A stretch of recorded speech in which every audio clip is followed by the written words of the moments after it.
I'll call the meeting to order at 7 o'clock. First item on the agenda is additions, deletions, and changes to the agenda. And I have one item I'd like to suggest for the board, and that is to move item 8 after the warrants, after 12. Item 8 was to discuss the draft MOU and lease agreement received from CSWD. And my suggestion is we move that to executive session because it's a contract with the town, and it feels like that would be an appropriate time to discuss the town's position in executive session. So any discussion or thoughts on that? I guess under the rules for going into executive session, it would be a legal matter, and premature disclosure would jeopardize the town's ability to negotiate. But I would say that that any decisions that we make, and the final document will be a public document that would be available for town review. So it's just in preliminary negotiation. Okay. You're okay with that, Renee? Yes. I would suggest if we do vote for that, that would bring Renee in for that? Yes. But we'll make the appropriate motion at that time. Yes, Yeah. that's correct. Anything else? And I'll add also an executive session to receive a report from the Town Administrator Search Committee and that discussion. And that would be a personnel matter. And that would be a personnel matter. Thank you. So the suggestion, I think, is to do the executive sessions at the end of the meeting after approving the warrants. And again, if there are any actions that happen, we would come out of executive session and make those actions public. And the timing of the two, one would include Renee, the first one, discussion of the MOU. I think the second one, because Renee is an applicant, would not include Renee. It would just be the select board, and it would include The search committee itself, how many members? there's 5 plus 2 select board members. Okay, and the 5 members that are on the search committee. So the thought is we'll do the MOU one first, and then invite the search committee members for the second one. Thank you. Any other changes, deletions to the agenda? Okay. Item 3, it is the Agency Request Review Committee. We have an applicant, Michelle, to be a member of the committee. Come on up. This is the committee that reviews the line item typically at town meeting where money is provided to nonprofits that serve Heinsberg. And a number of years ago, a decision was made to form this committee. They've done an excellent job of reviewing all the requests for funds, weighing them against how well they serve the town, and then making a suggestion for our budget. So, Michelle, thank you for applying. Can you just sort of tell us what interests you and, you know, what you could bring to the committee, I guess? Okay.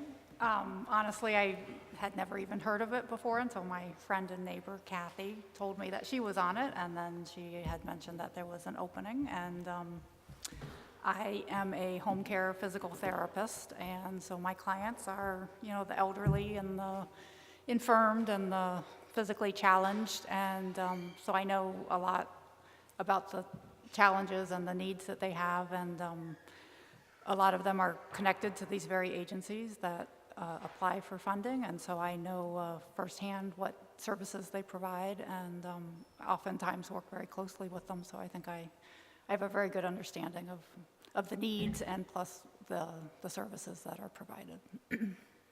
Great, and your resume or your application was in the packet we had. Is there any questions from the board? I guess in the past, when we've had people on the review committee who have had direct I guess, dealings with some of the agencies, it is, sometimes can be perceived as a conflict of interest. So have you thought about that at all, or how Well, you would address that? I have, and I mean, I actually work for the Visiting Nurse Association, and I know that they apply for funding, so I would certainly recuse myself from that. And as far as the other agencies, I absolutely have no Yeah. understanding of how they operate or what funding they ask for, so I don't think I would have any. I only bring that up just to let people know that we're aware that that happens sometimes, and generally the members of the committee recognize that and are appropriate.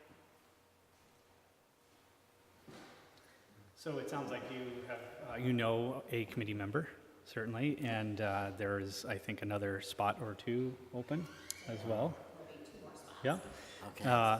So you're familiar perhaps already with, at least in conversation, with some of the work that the committee does or its function? And that would be my question is are you familiar, and is there anything there that you have questions about what is required of you? This committee being a committee that only meets periodically leading up to budget time. Yeah, and that seemed to fit my schedule pretty Yes. good. The infrequency of meetings, Yeah. yes. Yeah, generally after budget season ends, Yeah, it goes dormant until the Yeah. next cycle. I'm flexible, I Yeah. have time. Any other specific questions? Is there a motion? I'll make a motion to appoint Michelle Stidsons to the Agency Request Review Committee I'll second. for a term.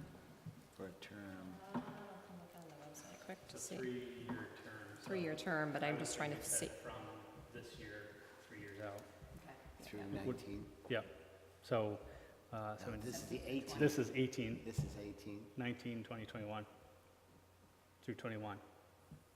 It'd be 1/1/21. January 1st, well, Yeah. now to, Yeah. So 1/1/21, Okay, thank you. yeah? Did you second that, Aaron? And I second that. But I wanted to make sure you knew 1/1/21.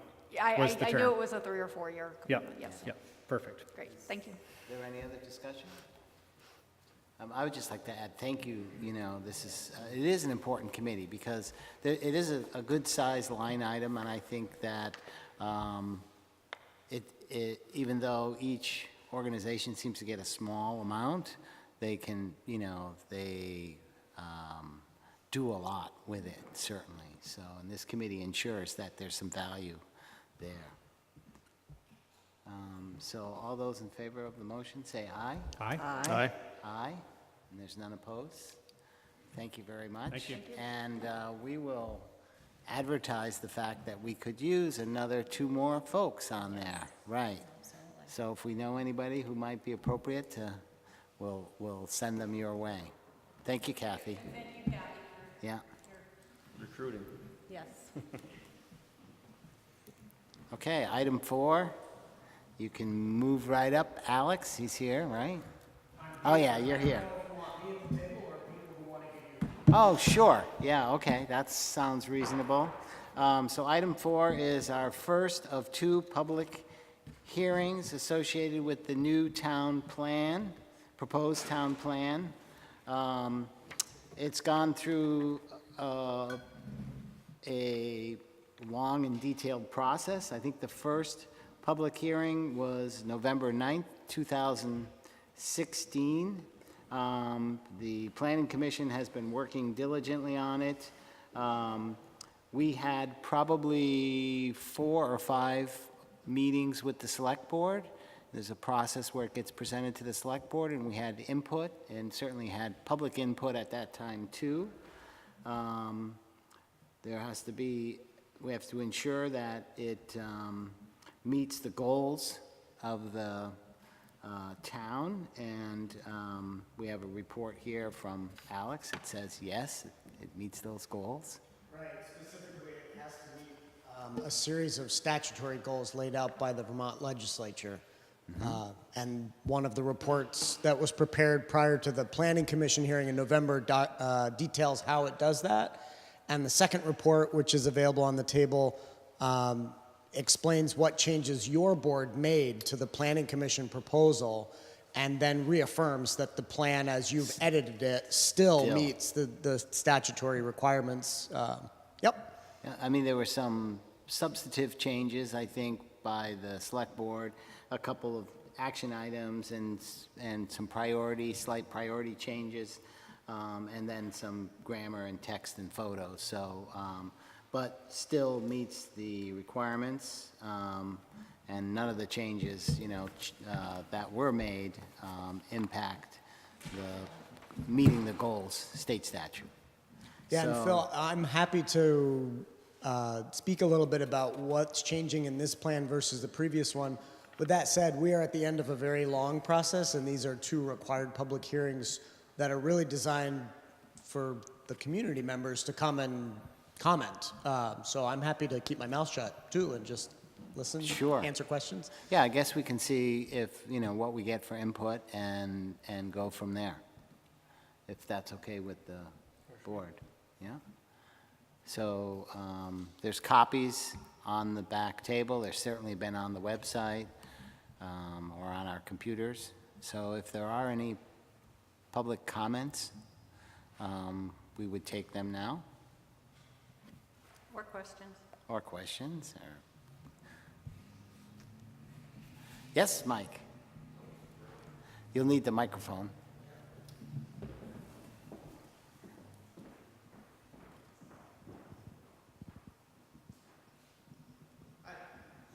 So, the last time you met and talked about this, there were a few changes, wording changes, and I don't see them I just did a quick survey, so I didn't see that so on page 48,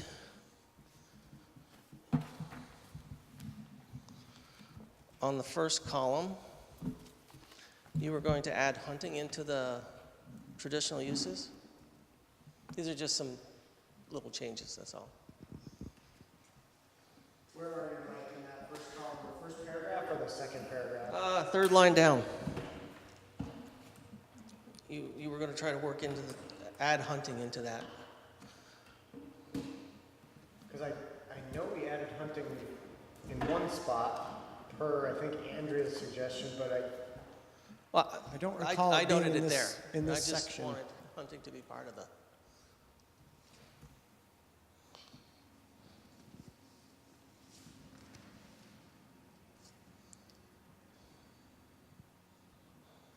I'm sort of looking for where it describes all of the uses. It says outdoor rec, integrated forestry, innovative land uses Right. have been expanded. Traditional uses, and hunting was part of the traditional uses for forest. So, That's what you talked about the last time I came and talked about this. oh, I see. So, Mike, you're at the bottom of page 47. I am? And then extending onto the top of page Oh, okay. 48. Where it says, the bottom of page 47 says, continued management of these forest resources and traditional uses. And then there's a parentheses, timber extraction, wildlife habitat, recreation, and so on. That's where you were thinking hunting was going to get added? Yes. Okay. Yes. Is there another place where it specifies? If we go to page 60 and look at action item 5.10.2, it's mentioned there. Is that also what you were thinking, Michael? Well, in the description, yeah, probably. I just know, what I did was, when I left here, I had notes. Yeah. And this is where I had it in my notes. So if you put it in someplace else that's acceptable, that would be fine. I just want to make sure hunting is recognized.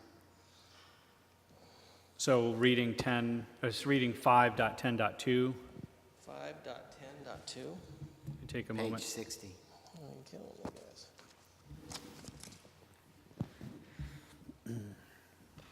Well, I think Mike is right, that it would be good to put it within those parentheses, add hunting in there from that, timber extraction, wildlife habitat, recreation, scenic. No reason not to. What? Yeah, no reason not to. Yeah. What's the impact of making a change right now, Alex? Yeah, so if you're making changes to the wording, you need to rewarn these hearings. So just balance the need for the change with your desire to complete this process and rewarn hearings.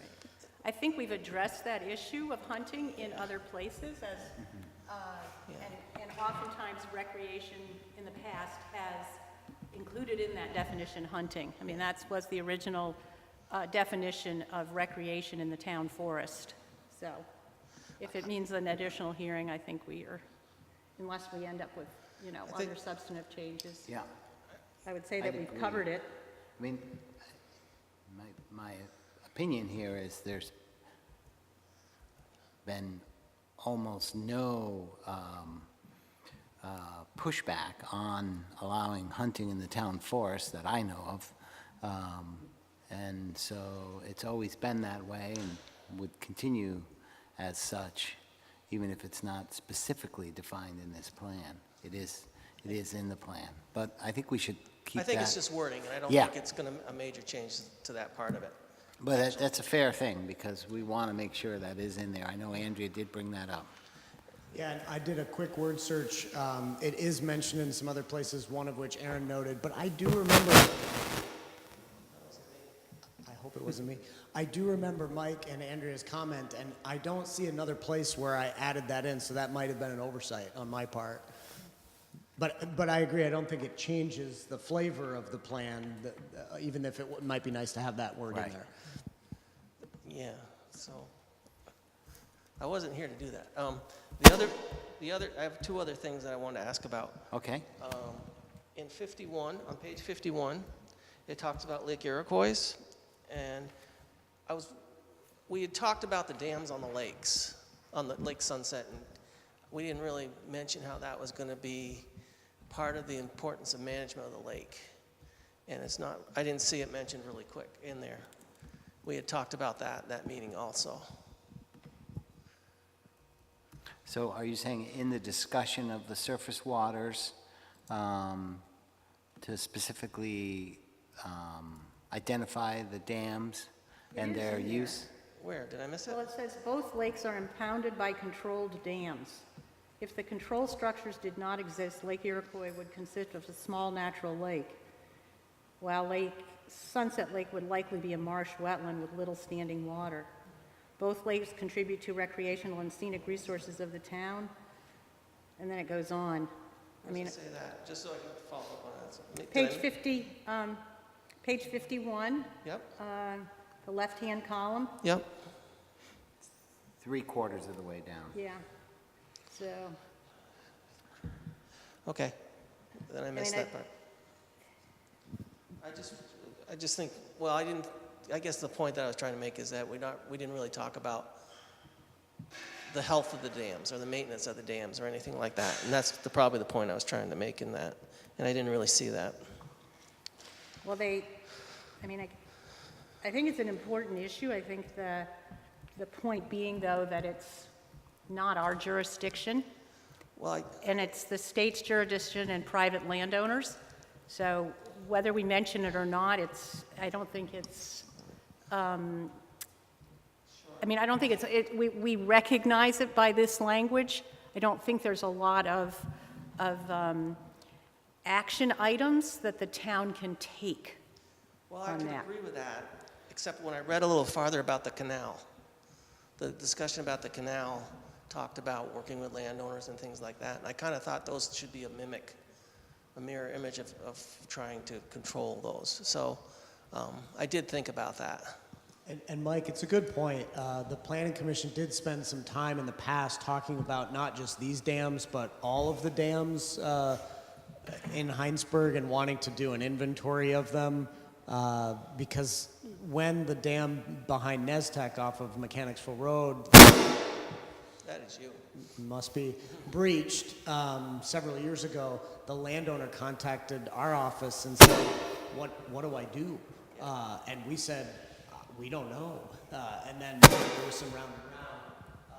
So I did a little research on the document. I don't see another place where the more general concept of sort of dam inventory and such is mentioned. Yeah. That's not to say we can't still think about that, even though it's not in the plan, but it is something that's been talked about in the past.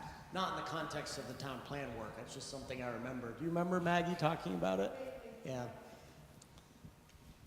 So, Yeah, on that topic, just to educate me and maybe others, if the landowners wanted to change those dams, what's the legal requirement that they be maintained?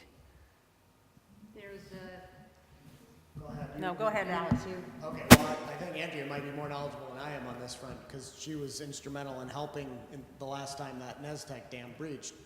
But generally, you know, you work with the state when there's any alteration to a Yes. stream of a certain amount of material.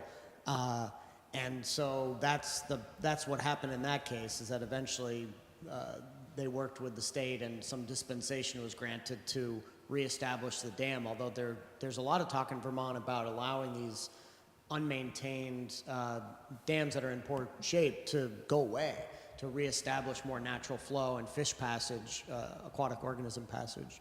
So it's complicated, especially when landowners who own these dams maybe don't even know that they have any responsibility.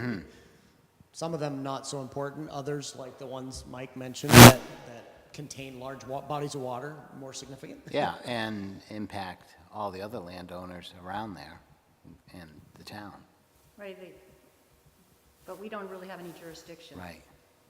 I mean, we in the past had jurisdiction when there was an illegal dam built, which you're familiar with, Phil. Yes, But it, okay. And just for the future, I mean, we will need to address these dams on Someday, Iroquois and Sunset. yeah.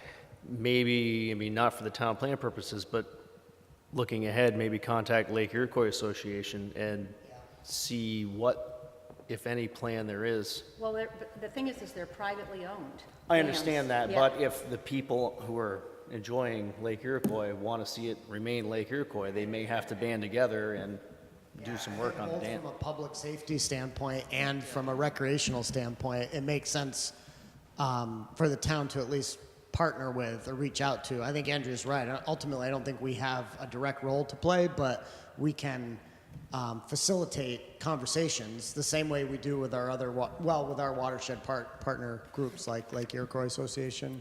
Who exactly in town government is our, dam contact? I don't think anybody knows, darn it. Yeah, it's something that we've talked about but haven't had a lot of traction with in the past. I think most importantly, it's property values. Yeah, Well, in public safety, the one, mass incident training I attended since I've been here was a hypothetical if one of those dams breached and a huge wall of water came down into the village from, Lake Sunset or Lake Iroquois. But Yeah. proactive versus reactive. So, last one. go ahead. This is all right. 67, on page 67, it might be changed since because I have version 6. In the goals for government, I thought we had talked about, along with the capital budget, but creating a capital fund.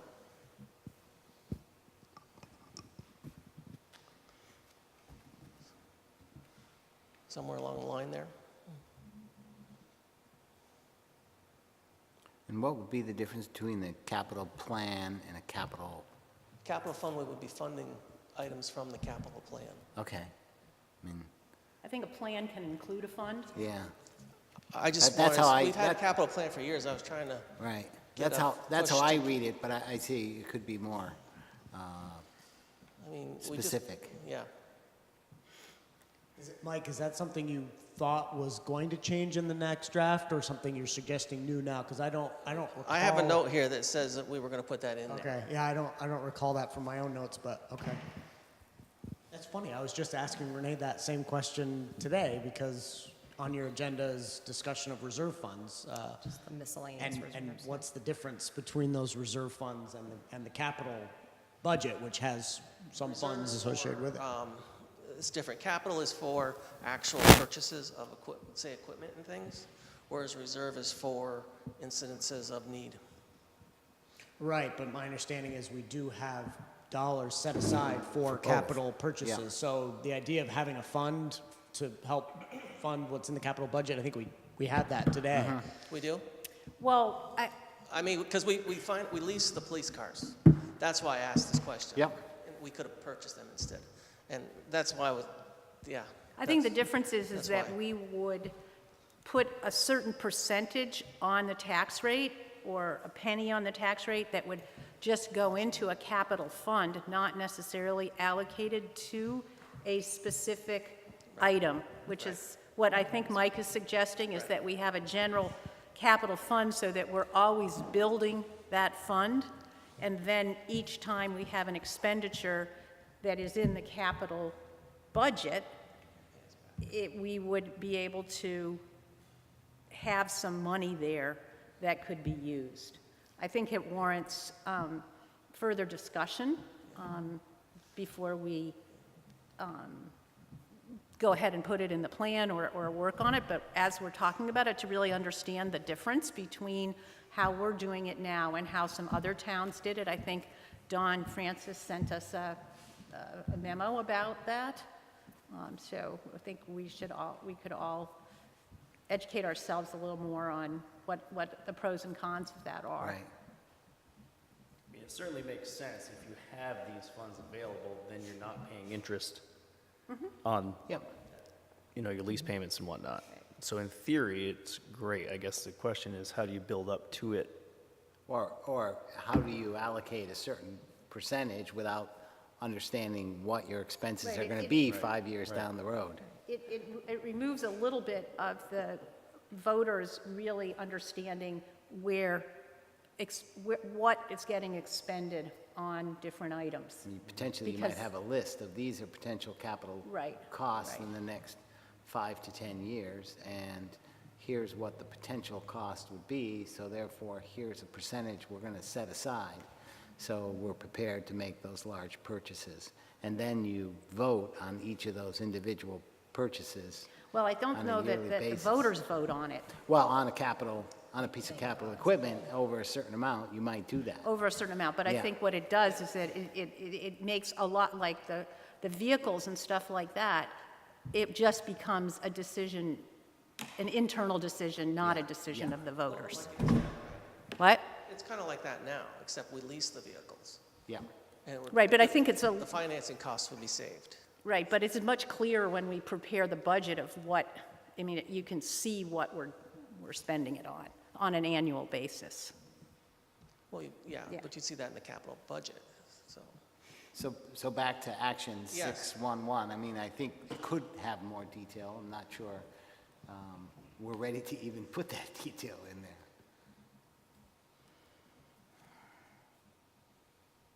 Those are all very good comments. Do you have anything else, Mike? Is there?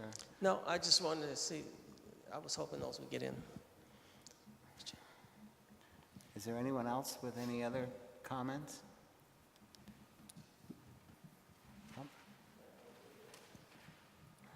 Thank you. Barbara Fourhour. I have a concern about a wording change. It's on page 46, actions 5.1.1 and 5.2.1. It states revised wording to mirror language and regulations. That is, to minimize the impact on certain natural resources rather than prohibit any development in such areas. Personally, thinking about what's happening at our federal level, I think we need to be as clear as possible about what we hope to have happen with our natural resources. And minimizing impact, to me, leaves loopholes that people could work around rather than saying no development in these specific areas of our natural resources. I know that Alex has tried to explain to me that the wording is trying to be consistent throughout the town plan, and I just fear that the federal government is not going to help us at all by helping us to preserve what we want preserved. So I'm suggesting that it be a a much firmer wording in this particular action.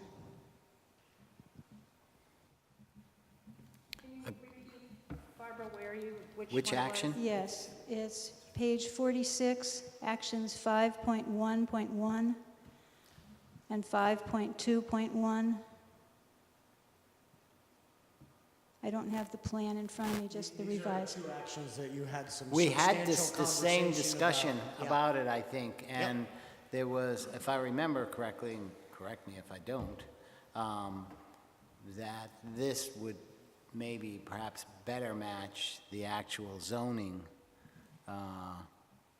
versus have this be much higher standard. Is that? I think that's what we ended up, and there wasn't complete agreement, but we looked at this as not not an absolute stop of development. And you know, what are the restrictions associated with where is the core wildlife habitat? I mean, we have some maps, but they could be disputed and changed and modified over time. Any comments? I mean, I think, you know, we've had the exact discussion, and it wasn't, you know, I think there was some discussion and back and forth on this.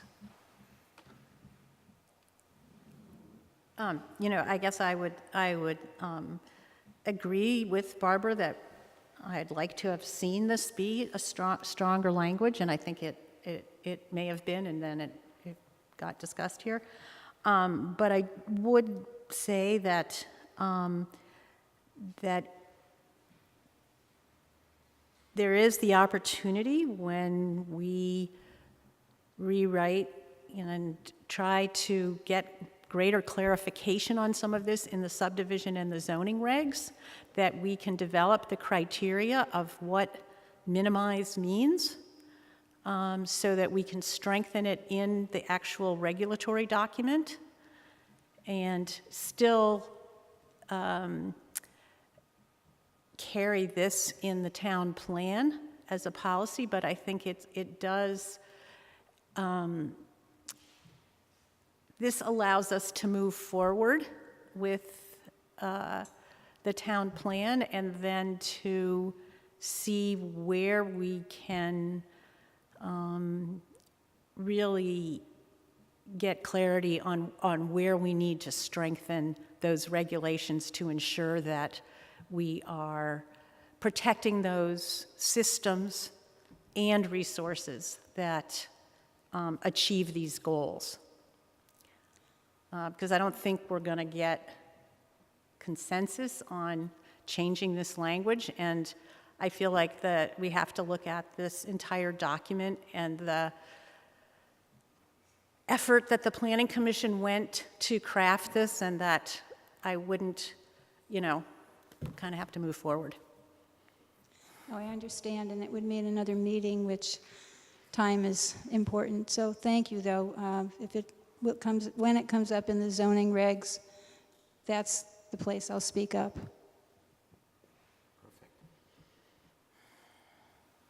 Are there any other comments? Yeah? On the map number 13. Can you should identify yourself. Oh, Ann Castle. Map number 13, there's, I don't know if you want to go to that. There's a proposed trail that, We're just going to, let us find it here Yeah. so we can see. it's way at the end. Page. So it's not in the PDF document that Renee's scrolling through, it's a separate document. So Renee, if you want to grab it from the website, it's on the town plan page on the website. Trail Network Vision, Existing Routes and Proposed Improvements is the title of map 13. Planning and zoning. Yep, planning and zoning, and then the first link there, it says Heinsberg Town Plan, Renee. And then if you scroll down, map 13. There it is. It's really hard to see, probably. It's the proposed trail from Hines Road up to the Heinsberg Town Forest, It's labeled as number 3. number 3. Yep, That goes through and I don't know. it goes through the Fred Johnson. Right. Yeah. But it also, in addition to going right through my front yard, it also goes through a very active wildlife corridor. So that really concerns me because once that's disturbed, I don't know what will happen to the wildlife tracks and their habitat. And, when they put that in, I don't know if they considered that.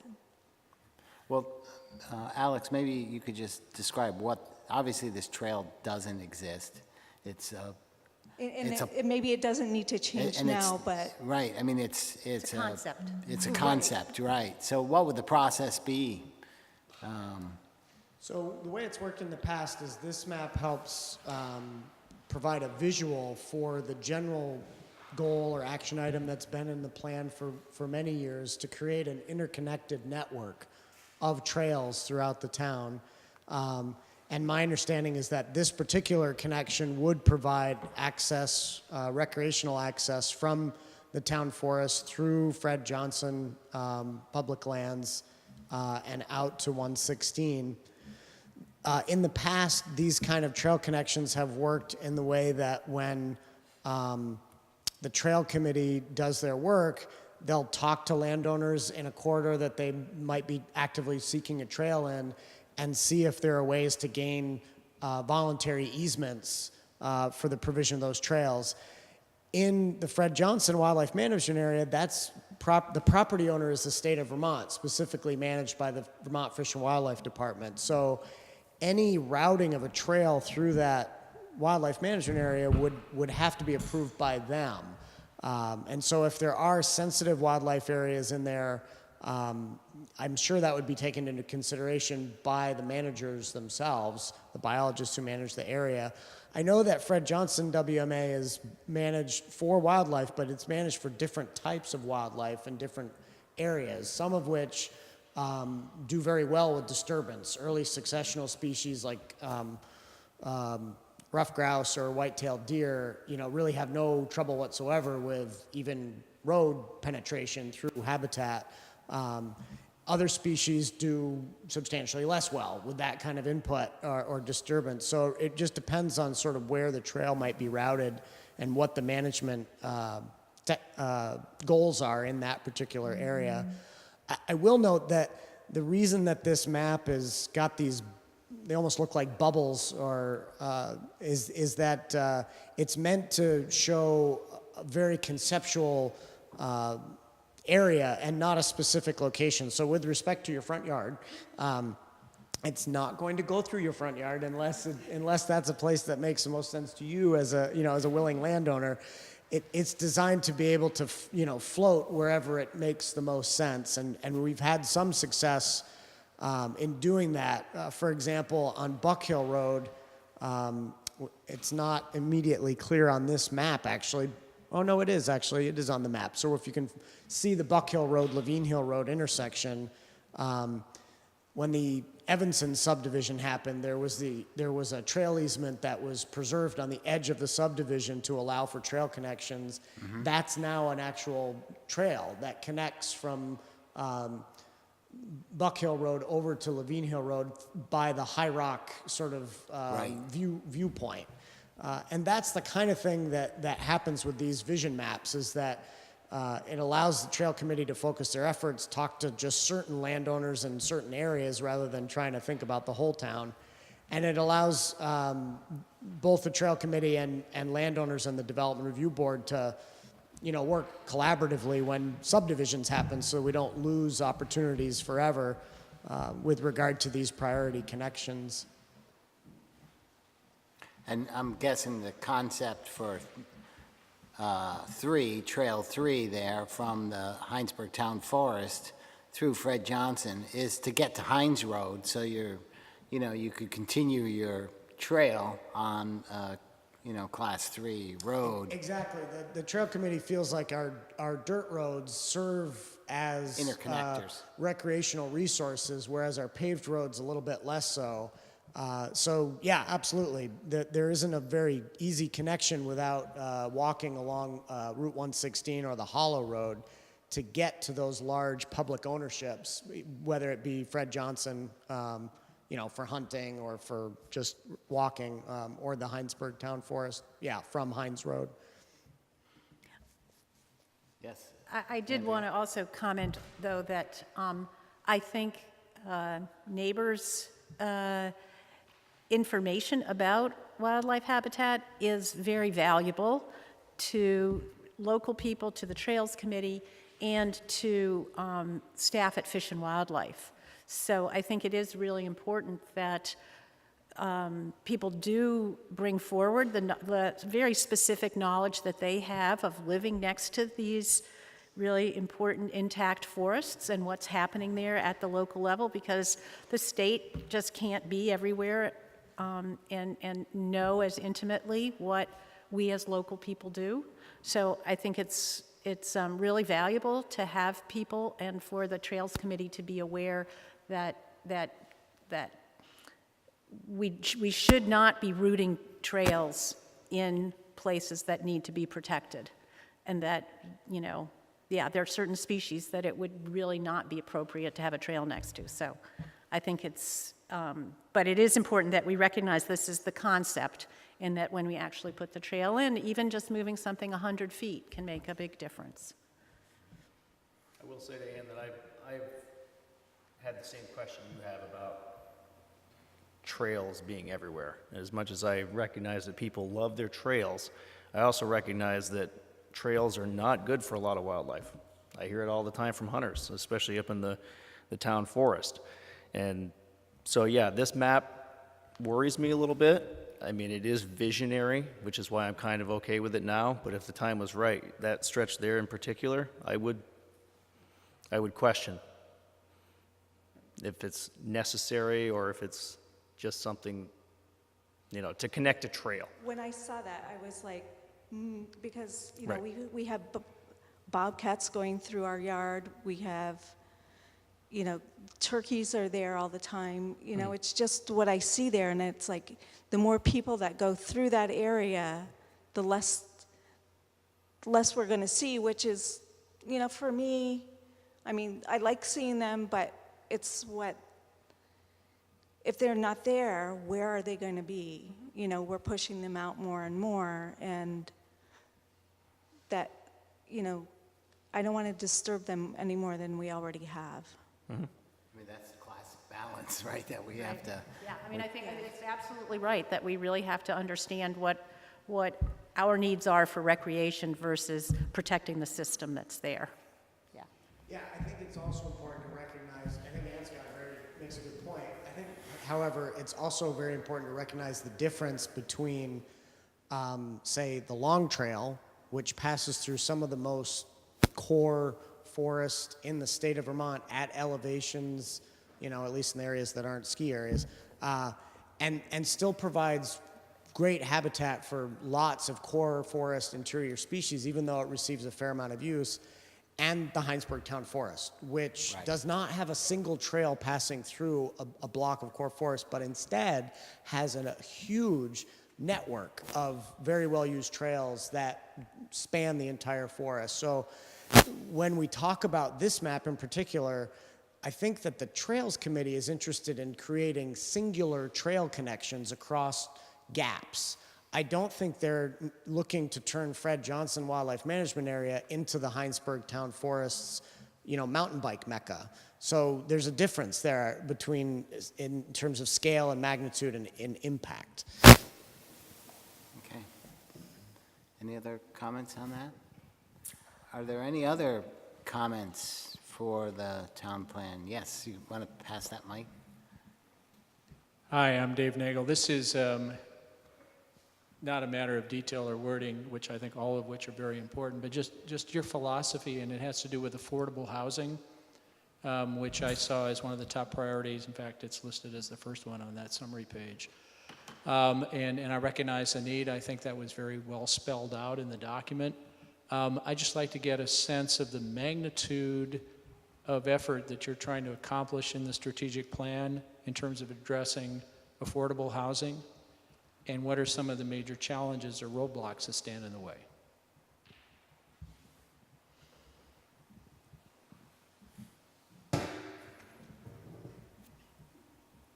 Well, I think there's several roadblocks in the way, namely water in the village area. Personally, I feel like our zoning regulations are another roadblock. And I think the Economic Development Committee spelled it out pretty well when they talked about how difficult and how uncertain the entire process is. So I think that's one of the biggest stumbling blocks, because if you're adding cost and every process adds cost, it's harder for developers to provide lower cost housing. And that's what I've noticed as the trend in Vermont in general for quite a while now. So to me, that's the biggest stumbling block, above and beyond the water and sewer situation.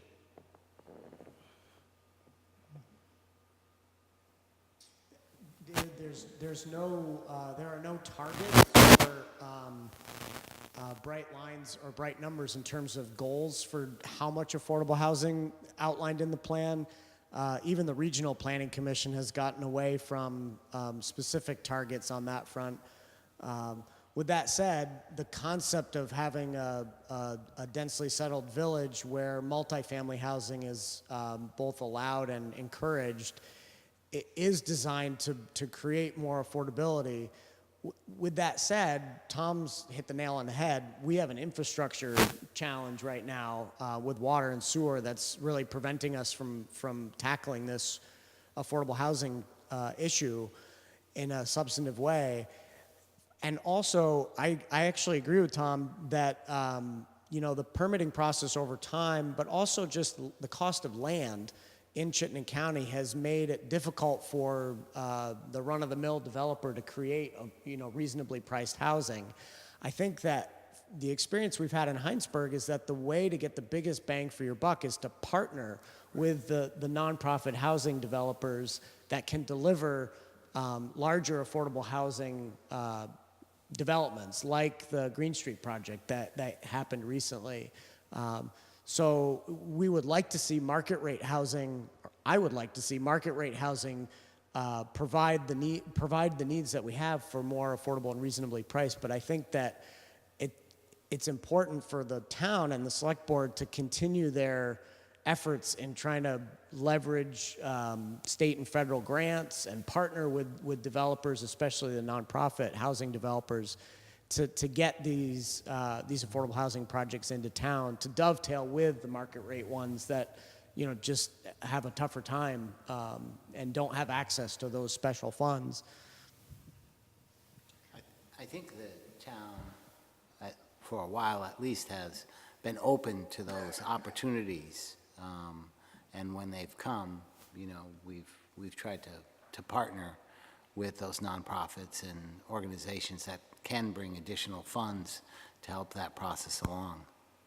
And we've also supported the existing affordable housing that we have in terms of trying to make the existing affordable housing quality housing by making sure that there's good drinking water, that energy efficiency is improved, or opportunities to improve the mobile homes are there. But I think that Alex mentioned it, and it's the cost of land, which makes both conserving and utilizing ag land and affordable housing, which is really the value of the state-supported Housing and Conservation Board, which provides funds for both. And our Affordable Housing Committee, I think, is always on the lookout for opportunities to partner. Okay. Yes, Mike?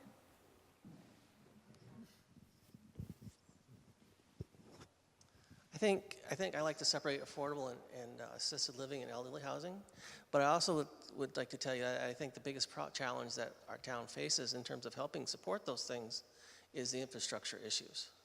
Because I know there's been very discussions with our group with affordable housing and assisted living people, and it's just waiting for the infrastructure pieces to get in place so that we can move forward.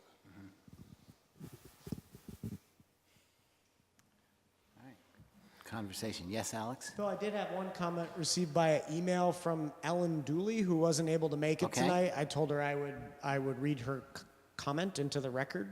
So she says that she could not attend the meeting.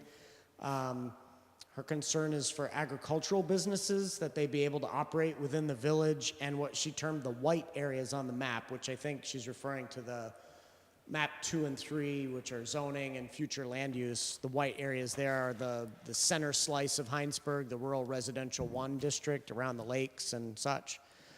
She goes on to say, for example, the Polly Quinn property could still be a horse farm and Trillium Farms still be able to operate.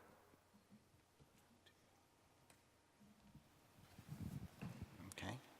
I mean, there were some changes. So this is in the, so the Polly Quinn is not in the village zone. Portion of it is in the village growth area. Portion Okay. of it is in the rural residential one. Okay. It's split. Yeah. Yeah, so I don't want to amend Ellen's comments. I just wanted to pass them along. I did respond to her and tell her that there is, as far as I know, there's nothing in the plan that precludes continued agricultural Right. use right in the heart of the village. Yeah. Even though it's our growth area. So I think that concern is a good one, but also I don't think the plan moves us in a different direction from what we've always had, which is the ability to, have a farm right here, close to everybody.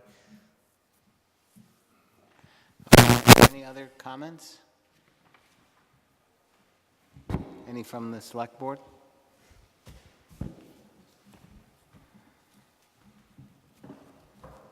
Were there any specific changes that anybody on the select board felt we needed to make based on the comments today? Or anything we want to leave out there? No? So... Just one Go ahead. question. Yes. Phil. I mean, based on Mike's comments, so if we were to adopt this, we can still amend it at any time after that, correct? Okay, Yeah. so The if town there are, plan per statute is good for 8 years, and it's supposed to be relooked at in that time frame at a minimum. It's likely we're going to reopen this plan next year if the Energy Committee has anything to say about it, because we're interested in gaining this substantial deference that we can get from the Public Utilities Commission for the siting of renewable energy installations, and we'll need to make some more amendments to the plan to be able to gain that. So there'll be other opportunities, and if it were a big enough concern with regard to wording changes, yeah, it could be opened up at any time. okay. But we'd have to just go through this 2 public hearing process. It's a process, yeah. So, if it's, I don't want to discount any comments made by the public, but if it's a single word change, that's probably small for the process involved in Yes. reopening the whole Right. thing.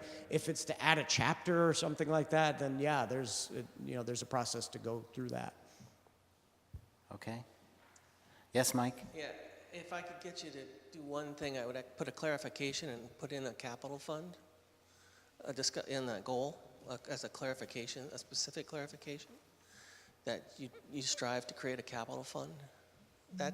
You purchase a lot of things that you finance that would, and I'm not talking about the bigger things, I'm talking about things like oxygen tanks for the fire department, things Yep. like that. And I think if you put in like a clarification as part of the capital fund, much like you did with the preservation fund, land preservation fund, that's a clarification. And I would, Well, we just corrected the name, that's all. or correct it as a capital fund. Well, I don't know, Andrew, because I kind of think a capital budget and a capital fund are a little bit different, to be honest with you. That's Okay. me, though. All right. Anything else? So the next public hearing is scheduled. For September 25th, You is had it? talked about September 25th. I haven't warned it yet because I didn't know if at this meeting there might be substantive changes that would compel us to hold two more Right. instead of just one more. If you're not making substantive changes, then we can proceed to the second hearing on September 25th, and I'll get that warned. All right, is there any objection to that from the board, or? Go ahead, Andrea. Well, I would like to just follow up on Michael's comment of how we might go about doing a clarification that wouldn't impact the need to go forward with this. Perhaps it could be an asterisk in there, and it could be in a definition of capital budget in the glossary where we have definitions. Whether that would be, or that we hear Michael, and these are just goals. This is not a regulatory document, and I certainly think that we should consider what Michael has to say, and that, that's the purpose of putting it in there, and so I think we've heard, and we can consider it whether it's in here or not, and if there is a way of, doing an asterisk and putting it in the glossary. So, Andrea, I think the concept that Mike's talking about is a substantive one. It's not just sort of a definition, right? It's the difference between capital budgets and having a capital fund. Right. So, to me, that's a substantive change, and we would want to, if we wanted to add that, we'd need to start, Okay. and have two more hearings. I would offer that this is all on the record. Mike's a former select board member. You all know him. You look at the capital budget every single year. And it's coming up fairly Right. quickly. So That's- I think that's your opportunity, whether the words capital fund are in the plan or not. Your opportunity to respond to Mike's suggestion comes up every single year and is coming up shortly, as you mentioned. So you could simply tackle it then, and should you decide that a capital fund is in fact something that the town should have, which it sounds like you haven't decided yet. Right, that's why I'm saying It could be referenced in the next town plan if it's an important thing that was successfully implemented and all of that. Right, and we can implement it, we can do it without it being in the town plan. That's the whole point, I think, is what I'm making. Sure. And I think what you're saying is that we can do something about it without it being in the town plan. Right, and if you're not sure that it is something you want to pursue, it might be premature to have Yes. it in the town plan because you haven't fleshed it out yet. But that's why it's a lot of things in the town plan we haven't flushed out, but it's saying that we're going to think about it. Sure, there's different levels of certainty in Right. the action items. Some of them are very clear you're going to do it, and others are explore, investigate, what have you. Yeah. I kind of think 611 gives us the flexibility that Michael's asking for when you talk about the capital budget and plan. I mean, the plan gives you the flexibility. We're doing it, yeah, we're budgeting now, but that fund could be created through a specific plan that we come up with. Yeah, and, I think that it's what I was thinking is that we would have some improved discussion about that as we get into the budgeting, which is not that far away. And in a way, from my experience, we kind of do that. It's not like we don't put money away for capital, and occasionally some of that money gets changed to other things and moved around a little bit. So it's in a way, you could call that a capital fund. Most of the time, it has specific purposes, but sometimes those purposes change. So, that might be an opportunity to sort of say, we're going to increase that. We're going to work harder at that, because I'd agree that, the going forward, leasing vehicles, for example, may not be the best approach. It has been, because it's allowed us to do things, and interest rates have been very low, but it's probably not the best approach forever. So having a fund that is available would make total sense. But I think we can do that.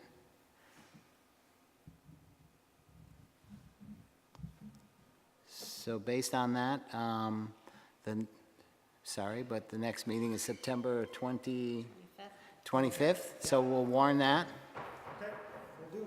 And I think that's it. Thank you very much. Excellent comments.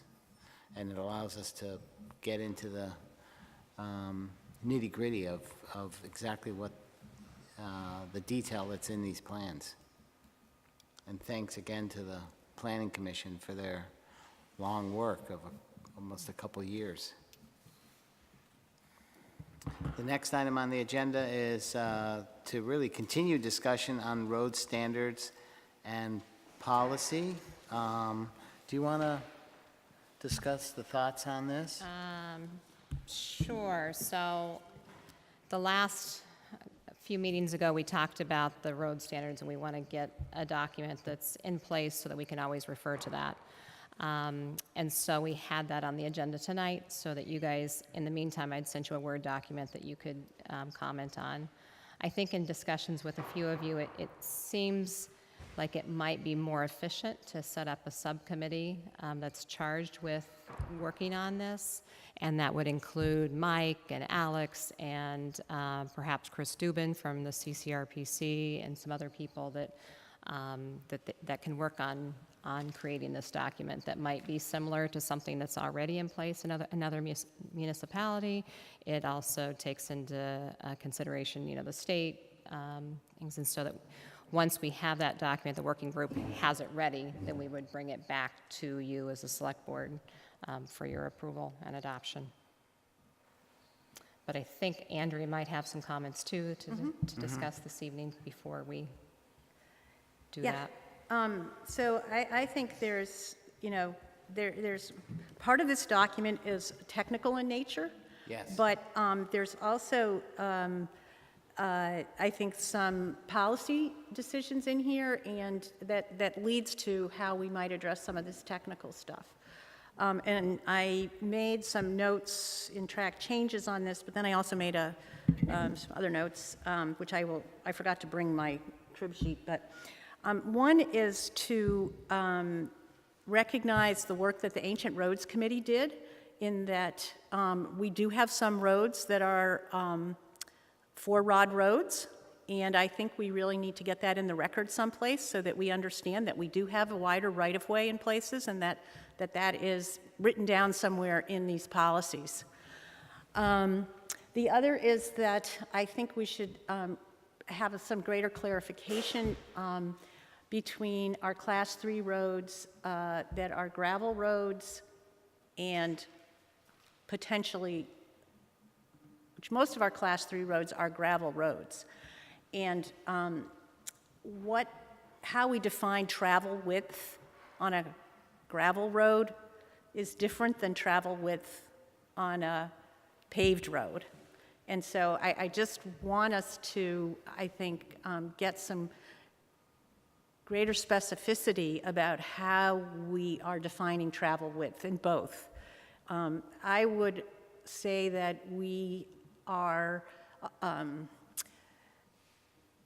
recognizing that the width of the road does affect the speed at which people travel, and that by showing, painting the fog lines, we have, I think, recognized that we're creating a safer place for pedestrians and bicyclists with a wider shoulder, and that somehow the road standards need to, and I think we brought this up the last time and there was a different preamble on that thing that we looked at a couple meetings ago, I thought, that we talked about, that it talked about roads, but it did also talk about pedestrians. And so are we going to call this a transportation policy, or is it a road standards?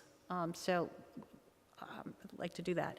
The other thing, backing up a little bit, is I'd like us to be thinking about the future and where transportation is headed, so that we're not creating standards for what we have today when these, we might be moving towards, driverless cars, drones, that kind of stuff. So we have to address our current needs, but I also think that we need to incorporate greater specificity in here regarding the new stormwater regulations. So that, when we're talking about ditches and culverts, all that should be in here. I'd also like to suggest that there are places where it may be appropriate to possibly have more one-lane roads with pull-offs for emergency vehicles or vehicle passing, where it's really difficult to maintain the width road that we have for standards and meet water quality standards.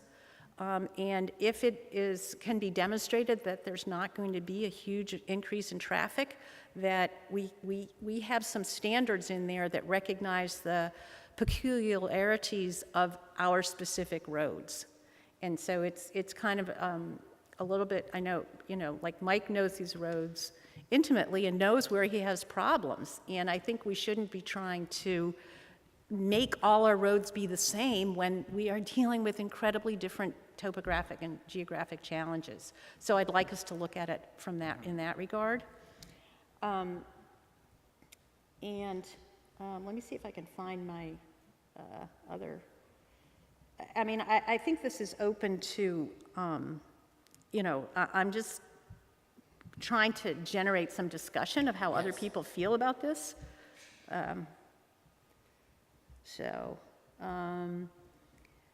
Yeah, so right-of-way widths, that's a place where we could put in 4-rod roads.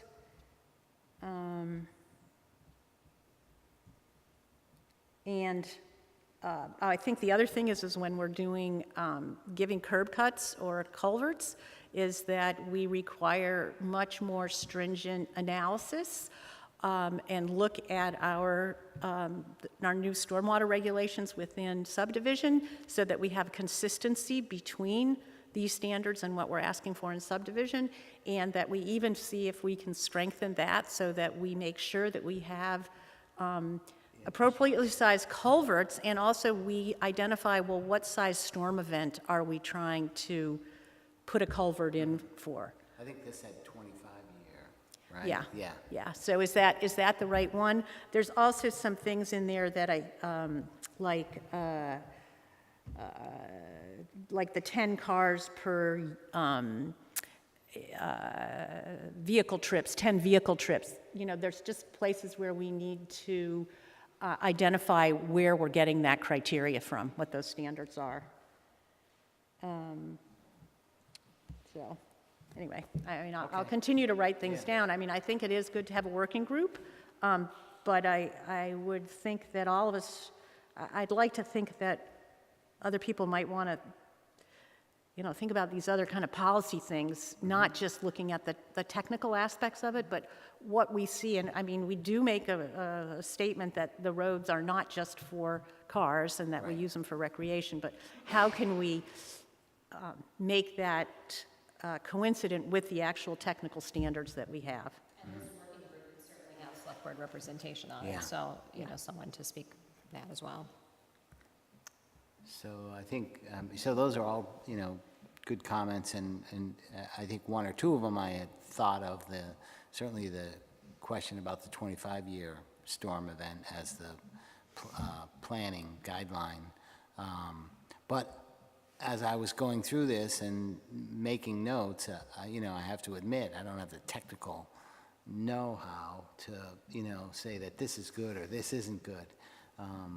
So it feels like having a working committee to go through this, including Mike, of course, and Alex, and a select board member or so, might be a good approach to get through the meat of it, and because I don't think the select board pretends to understand what a comprehensive road standard should be. And I think Renee had mentioned this has been in the works for... Well, this document you're looking at right now actually goes back to 2002. We've got document from track changes. Well, yeah, there was one of 1999, so this has been an ongoing thing where we've never really closed it out and gotten a final. So document. it does feel like a committee would be able to bring this to, bring it home, and then the select board can say safe when it gets there. Go ahead, I Tom. do think it'd be valuable to have either paid or volunteer or a member of the community, an engineer involved in this process. Yeah, and we could certainly have our engineer, Tyler, be part of that good one, working group yeah. as well. Right. Yep. Like Andrea, was thinking about this more broadly as well, not having the technical knowledge of what this document is asking for, and thinking on a broader scale of a transportation kind of an idea, like what you had mentioned, and thinking that this document could be incorporated into a broader project. Now, that's not to say that that has to happen right away. I think the task at hand is to get this document done. But under the comment of creating discussion, I think that that's a good one to have, and how we use the roads, which ties in really well with our town plan conversation. Yeah. So I think the goal is to get something approved on a short, Yep. in a short term. And I think we're pretty close, honestly, at looking through this from my non-road technical eyes. Right. Yeah. And, take those discussions that are from our highway foreman, our planning and zoning, and from CCRPC and other people from the state, and try to get a document that works for us now that we can approve, and then we may be making adjustments later on as changes come. Yep. So, Mike, what do you think are the most significant issues that need to be addressed? More like driveways and approaches to the town roads. Those are the biggest things. Those are the toughest issues we have. Okay. It's good to know. Approaches to the, Into a road. Into a road, driveways, yeah, some of the developments, stuff like that. and it's real, Right. it's a lot to do with Runoff, the stormwater, stormwater stuff, right. right? And that's why, thinking we should hold off on this until that stormwater stuff is settled, that we can incorporate all that into ours, which we'll have to do anyways, but we might as well, why do Right. it twice? Let's do it What's the timing, do we know? next year sometime. The state's municipal general permit is going to be finalized at the end of the calendar year, and then municipalities will be expected to make an application middle of 2018 with our, plans for the next 30 years worth of town road improvement. So I think Mike's are totally on the mark there. The standards that they're promulgating through the permit we're going to have to get, hopefully will all be settled in by the end of the year. It might be nice to wrap those into our standards so we're all talking about the same thing.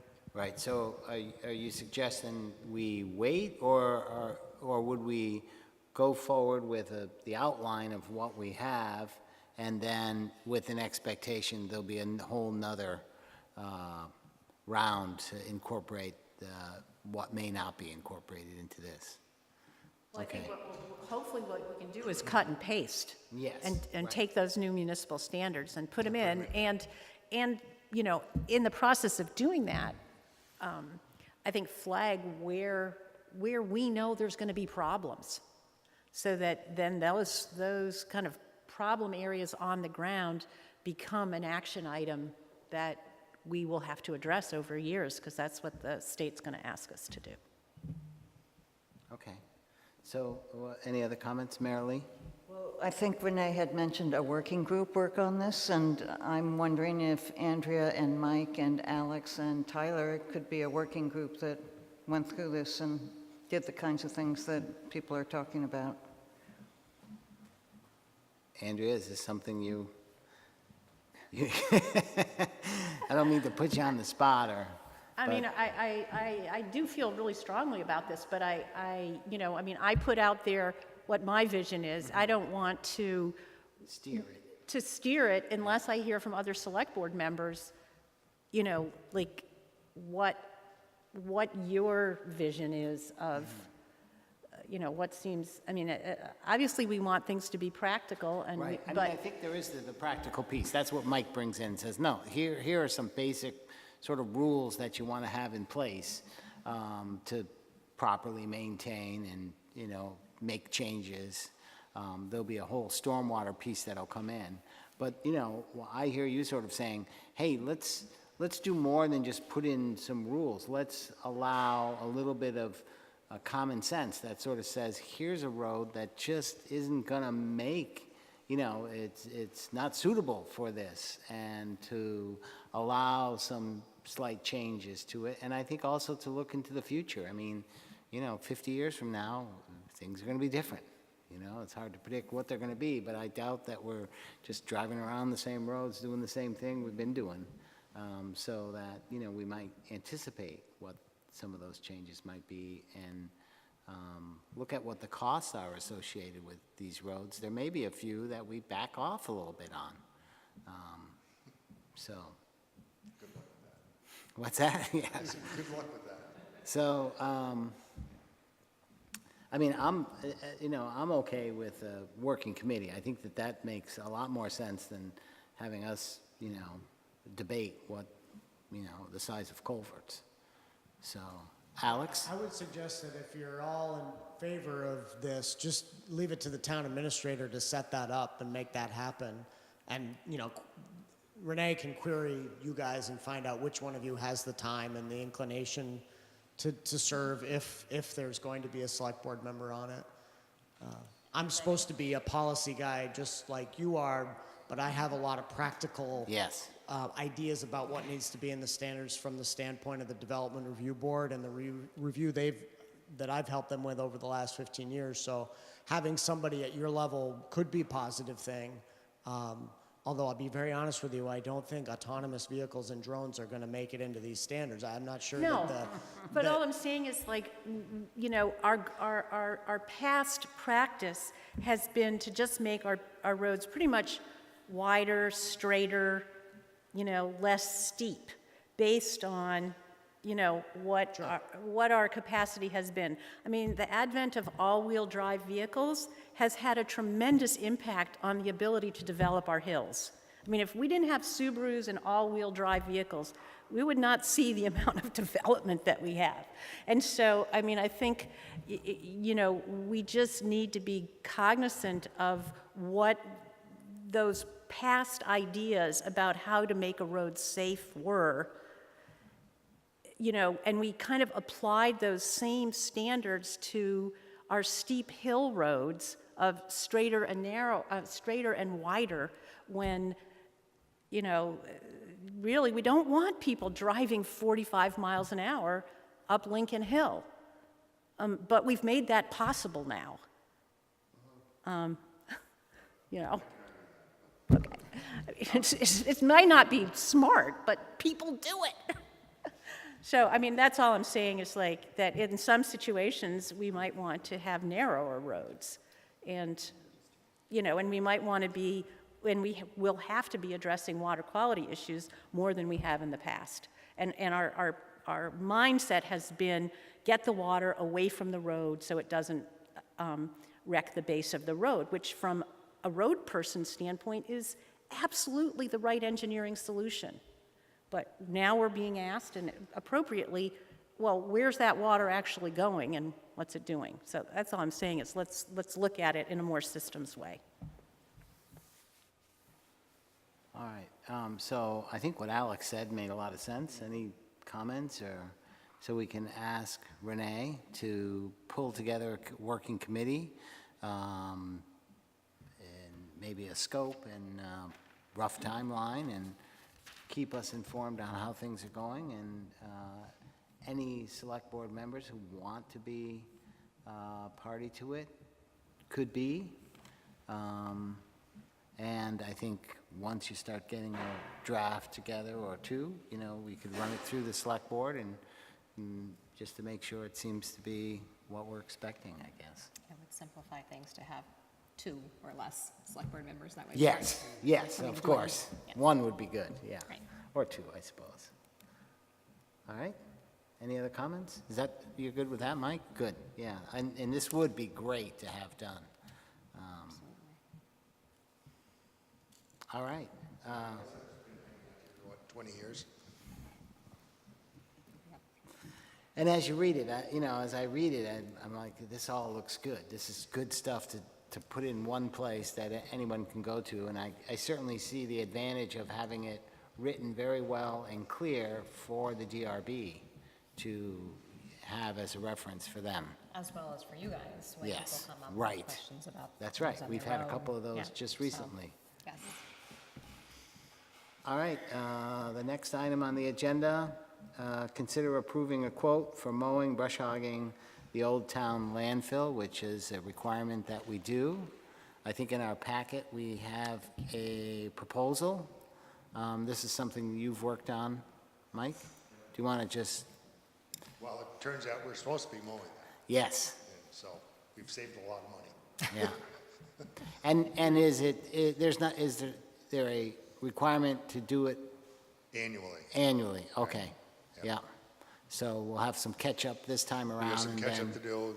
This is to cut the trees, they're gonna pile them, he'll pile them, and then we'll dispose of them, either chip them, pile them someplace, or burn them. Or make them available to the public. Sure. And then mow it. okay, And then the next thing that'll happen is, because I had approached the Astronomical Society, they definitely would still like to move up there, okay, up farther, up up higher. further up yeah. on top. Actually, Yep, they just changed that. Now they're wanting to stay put for now. okay, So he just came in and talked to me yesterday. okay. But either way, it's something we Right. need to do, so, any comments? The quote is from Tractor Time, I think. Yeah. That's Tractor Time. But it doesn't have, who's going to cut the trees? He is. But it doesn't have a rate. It's all included, isn't it? Oh. Okay, Mike felt Yeah, it that's was what I a said. really good. it's a great price. Yeah, that's what I'm saying. It's a lot of money. So is there a motion I'll make the motion. to approve the quote? Yeah, I gotta find the deal, yeah, to approve the quote for brush hogging the Observatory Road on top of the old landfill, however it's identified there in the quote. Okay, That was identified. yeah. Is there a second? I'll second it. I have a question though, but ahead. which budget is it coming out of? Well, it's associated, We'll have to well, look at that. yeah. It's associated with the closed landfill, but we'll have to look Right. and see where that's going to best fit. yeah. What is it? It's $500. It's $500. We're saving that $500 for 20 years. Right. Yeah. I mean, Right, it's I something. understand that, but I mean, that is a question that oftentimes get asked. Right. Yeah. But it's something we are Yes. supposed to be Oh, doing each year, absolutely. so we have to find it somewhere, yeah. Yeah. Any other comments? I guess if this is an annual mow after this, is this something you guys would do, or we would hire it out? Yeah, so we probably would mow it later in the season Yeah. for, protection of nesting birds and whatnot, 'cause it's a pretty good spot. So, just a question, how big are the biggest trees that are, Some are bigger than you think they would be. just wondering how they're Just growing? ask Lynn Gardner how big they are. All right, any other comments? All in favor of the motion, say aye. Aye. Aye. Aye, so none opposed, the motion's passed. The next item is consider approving fiscal year 17 reserve funds. Do you want to fill us Sure. in here? These are actually the miscellaneous reserves, and this is something that you guys do each year. So Joan and Missy provided me with these for your approval. They need to be approved prior to the auditors coming in October, so we still, we could discuss this on the September 18th meeting. Wanted to show it to you this evening. There are a couple things that I've noticed that we might want to discuss with Missy and Joan, and one was the gas funds. We might want to separate those out for the rec fields versus what was going towards the preservation fund, land preservation fund, so that we have those amounts correct. So just to put them under the right category, I Right, under guess? the right categories. Okay. And if there's anything else, let me know, and I can bring those to Missy and to Joan. so that they can make those changes and adjustments prior to the September 18th meeting that you guys can. Were there any questions from the board? Fire department landscaping. Is there landscaping that, This was left over from that larger project, right? So these funds are still out there. Right. And weren't, Could certainly be used to meet some of it to meet, I mean, I think these funds are left from when they put that addition on. Yeah, and I think what my understanding of the miscellaneous reserves, these were set up prior to the capital plan Yes. being developed. Yes. So this kind of goes back a ways. So it's something that you guys do, you approve each year, then there's a line item when you expend those funds. Well, they probably ought to get spent. I Right. mean, it certainly could, we could use them for the new road and parking lot right, that goes between the police station and the fire station. Yeah, and I know there's questions about that as far as the connector road, was it really the fire or was it police based on? Well, yes, but, I think that the issue has to do with that this is landscaping money that was supposed to be done around the fire department, and they don't appear to have any landscaping that's been done, and that this is, maybe we need to ask the fire department to come back with their landscaping plan then for use of this fund. when, I've seen this before, so I Yeah. sort of recognized it, and I thought that there were some conditions that they needed to meet, and I wasn't sure if it was actually part of the road too, but there were some conditions that needed to be met as part of one or more of the projects, one of the projects, I'm assuming the fire department, I think and that it never was quite done because there were other things happening around it. Right. I mean, I think it had to do originally with the, where the community room is now. That precipitated, I think, the need that the DRB put on it. I mean, Al, I'm sure, knows the history of this. And then, we talked about having our public safety building that was all going to be one, so it got wrapped into that. But it's still, I mean, I think the question is that it's town land where the fire station is. It's town land where the police station is. It's town land for Lot 1, and we certainly can there needs, and the town has an obligation to do some landscaping associated with the connector road. It is right next to the fire department, It seems like there's, a requirement that this would be used, and I think it had been pushed off because of some other things that were happening. That wouldn't stop us from approving this as a reserve. But, perhaps the action really is to find out if there are conditions that haven't been met that should be, and if that's true, we should apply these funds to that. And if not, then we could potentially use these funds to enhance all three of those projects, the new road, the fire station, the police station. so Renee, I assume you'll check in with the chief and? Yeah. Great. and maybe check in with the DRB Yeah. and see what were the conditions on that originally.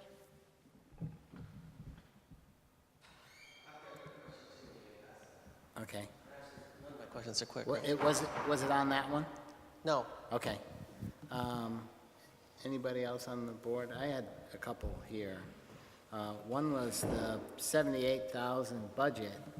I know that's for the listers and the reappraisal, and I know we put money aside every year for that. We've just gone through, I assume it's all done at this point, so there's no more added funds. So is this above and beyond what was required? Because I assume we'd have to start taking a portion, some funds toward that, which we get from land record costs, I think. So I guess I'm just wondering, is this actually, over and above what we need, or does this need to be put aside for the next reappraisal? My understanding is we're taking that out, what's up there on the line for the budget for 16-17 The expenditure, 109, yeah? the 78,000. And then Okay. the note down at the bottom, the current year notes, 78,000 budget tax dollars is not needed to be reserved because the reappraisal paid by the reserve funds. I can clarify it with Joan, and I know Okay. they made that note, so. And then the other question that I had was the conservation fund. I was surprised to see it that much. I thought it was a lot less than that. And did we not just, is this 1,500 that we just voted 6 months ago to put aside? That's the 1,500? That was my question, was that I seem to recall like a rough number, it wasn't exact, for 18 something, and it looks like there was a 1,500 put in, and then we came before you for the O'Neill project. And I don't think that number is correct. Okay. It needs to be double So checked. that was your question? Yeah. That was my All right, question. yeah. Yeah. So I know we did one for, O'Neill's. yeah, O'Neill. Joe, Right. Yeah. Yep. I thought that was 1,500. That was within the last 6 The months. 1,500 is what we voted this year. Right. Yeah. right, Yeah, but that's I mean, that expenditure. shows there. The 1,500, I assume that's what we're seeing there. Yep. And we did not add to the fund this last year. No, we did. I thought we, That was I was thinking we didn't. Oh, no, we added to what we just voted on in March. We included something in the budget. What line item was it? I I think it's the I just- 1,500s, right? well, I mean, Well, it's gone up, This is, so that, this is the reserve from previous years. What we added Right. this year would not be showing up in this. Oh, that's right. This is the Okay. year This is, before. I mean, what we added in March is not showing up on this. So what was throwing me off, to be honest with you, is when I checked for the money for the O'Neill property, I was given a number of 18. And then the 15 hadn't been added in evidently afterwards. Well- But I don't see the number for that you approved for that project taken out of that, so I I don't don't think it's think we've going to. taken it out yet. They may not have requested it yet. We approved it, but I don't think a check's been written yet. because That the explains, project that would hasn't explain it. closed. That would explain it. Okay, that's Yeah. fine. I just want to make sure. Yeah. Okay. all right. So we need to keep it in there, in the reserve fund, because the Yeah. check will be written. Oh, sure. Yeah. I just wanted that number to be accurate, that's Yeah. all. And again, I was surprised it was that big. I thought it was a little less than that, but. Any other comments on the funds? So these are good questions. Yep, And you're going to absolutely. talk to Missy a And I little will check bit. with Missy and And Joan on it. perhaps And the then we'll next meeting. Bring we'll- this to the September 18th. That sounds perfect. meeting. Is that okay? While Mike is here, the Conservation Commission, have you been able to find, what's the plan for bush hogging at Japrags? I'm in hopes to meet with Bob Wall. I can't do it tomorrow because he's taking his daughter to college. So we're going to final up a plan to get it brush hogged and mowed before snow. How's that sound? This fall sometime. Is that the plan going forward? What's that? Yeah, Ernie Marie. Yeah. Is he Tractor Works? Yeah. Anyway, I've been talking with Bob Wall. Yeah, okay. Okay. That's the goal. When I was on the Conservation Commission, we were talking about just mowing the upper fields because the lower field is, so much of it is wetlands. I don't know if you're still No, following that plan. No, the plan that we're going to do, sorry to take, Oh, go ahead, is yeah. to basically weed whack the trails. Let me see if I can remember. We came up with 4 different plans. So weed whack the trails. We're going to brush hog from the power lines towards 116 or towards the main Ted Sliding Hill. And the goal is to get Ted Sliding Hill brush hogged. And that'll be it for this year. And when we talked to Mark Labar, he talked about trying to actually do less brush hogging, but brush hog different areas in different years to promote the bird habitat. Alternate a little bit. Actually, a lot longer than I thought it would be. So the ultimate goal would be to just get this worked into the town plan, as the town mowing plan. That's part of our responsibility. You mean the highway department mowing plan? Absolutely.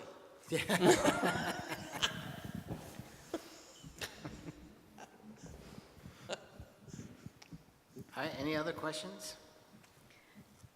Are you okay with that? So the revenue that's actually showing up under the Vermont gas easement, that's in an escrow account. So it's not really a reserve fund, Well, right? and that's what I want to clarify with them too, because. Yeah.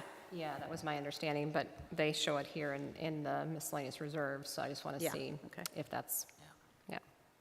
And it says reserved until the court case resolved. Why did I Right. think that that happened already, but it didn't? No. I haven't heard anything, no. Okay. So should we approve this until you, before you figure I that think out? we wait until the September Okay. 18th Yeah. meeting. All So right. if anything else stands out to you, just email me so that I can address those with Joan and Missy. All right, very good.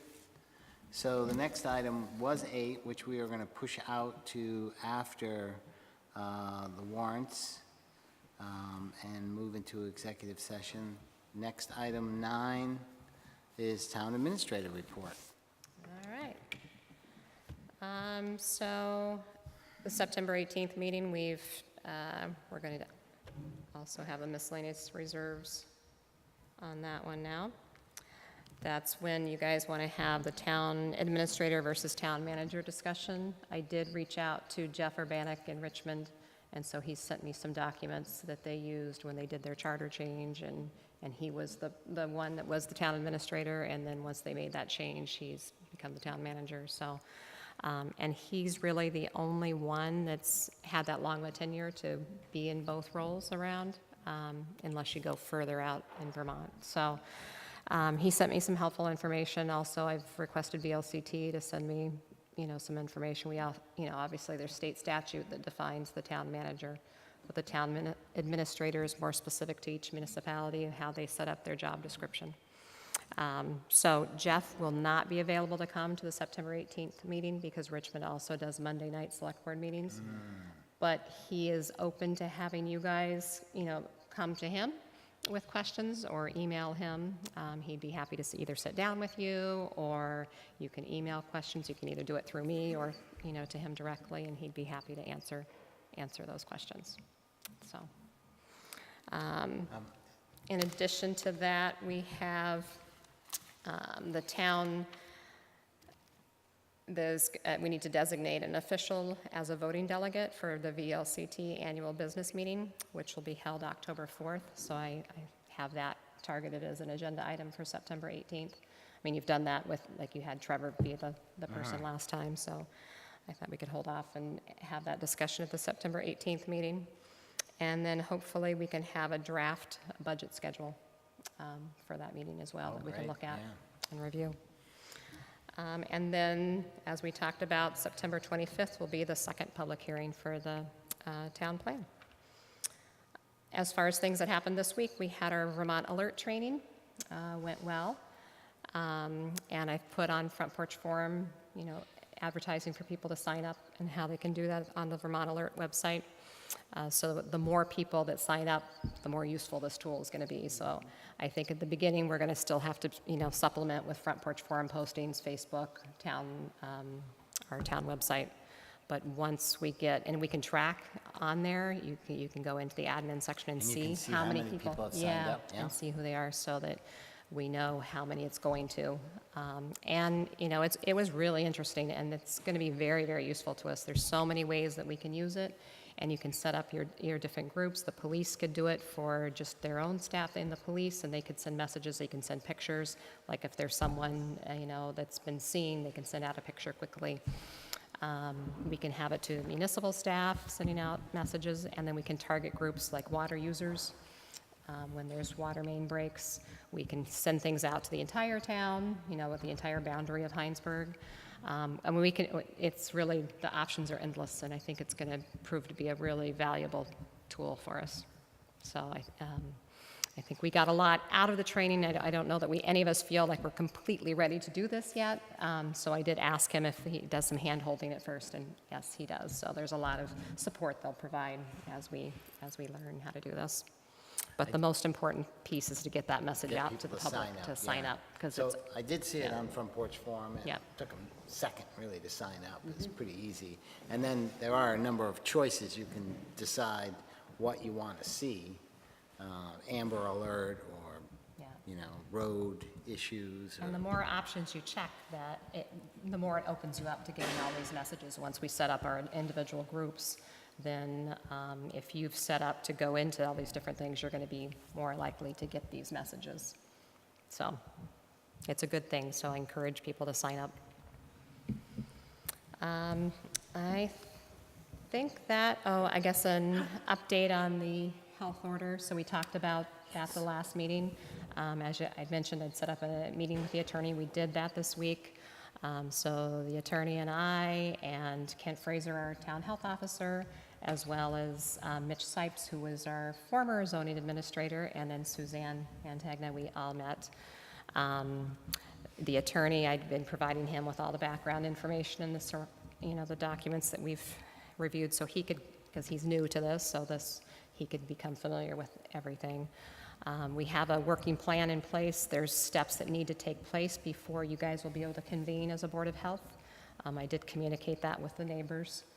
And so there's steps that Kent needs to do in order before he can reissue that health order. So I think he has his marching orders. Everybody understands where we're at.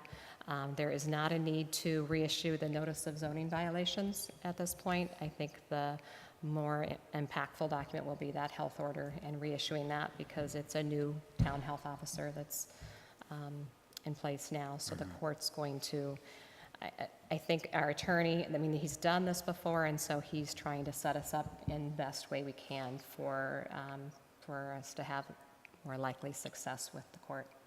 Again, it's a longer process, but the more thoughtful we can be in ensuring that we're doing all the right steps, the more success we are going to have in court as far as getting change made for the neighbors. So I did, like I said, I communicated that with the neighbors. They understand. I think they're happy that there's progress being made, and we are actively continuing on. So that's it. That's all I have. Water. What happened Water. with the water? Yeah. So, unfortunately, the same story with Kelly's Field, that leak, which looked like it was going to be a significant one, which it was a significant one, for whatever reason, the issue keeps moving on. And so they've fixed that leak. That's been repaired. They didn't get the regaining of the system that they That they had hoped anticipated. for. Okay. And so, with Eric's been discussing this with the state, it looks like, it's still unknown what's going on with the system. We got something though, right? We got something, and we've gotten a little bit back with each time, but this one we were hoping to get regained quite a bit.